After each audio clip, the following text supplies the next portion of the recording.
All right, this one's coming from Nuclear Revenge. Ooh. A friend set up my dad and he was nearly beaten to death. My grandfather got revenge on everyone involved. Okay. This isn't my story, but it comes from my dad and other family members who witnessed it. Background: this all went down in the late 1970s when my dad was 17. The area he grew up in was the UK and was a stereotypical working class town.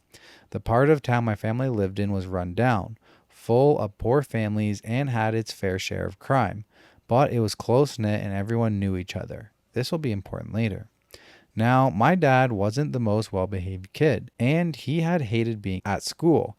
But aside from a speeding ticket, he had never been in trouble with the police. He was, and still is, a really talented musician and had a very active social life.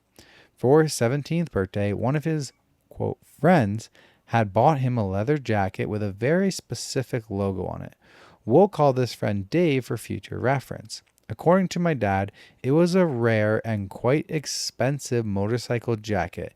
He was extremely happy that Dave had got it for him.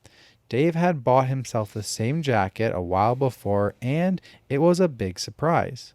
My grandmother apparently joked that with the jackets on, they looked like twins, and she wasn't far wrong. They had similar features, black hair, and were both well known for being kitted out in motorcycle gear.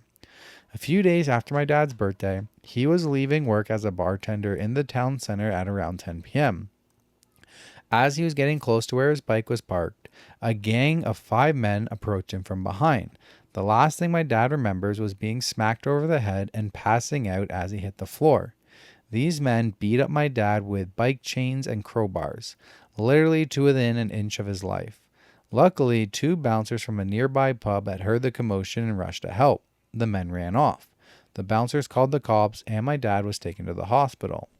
It turned out that Dave had quite a substantial gambling habit and owed a large amount of money to people who you really didn't want to owe money to. They had threatened Dave and told him that they would be looking for him to teach him a lesson. So Dave decided to set up my dad to take the beating instead of himself, That's fucked. or at least lessen his chances of taking it. He had bought my dad the same jacket because these guys knew that was what he wore when he rode.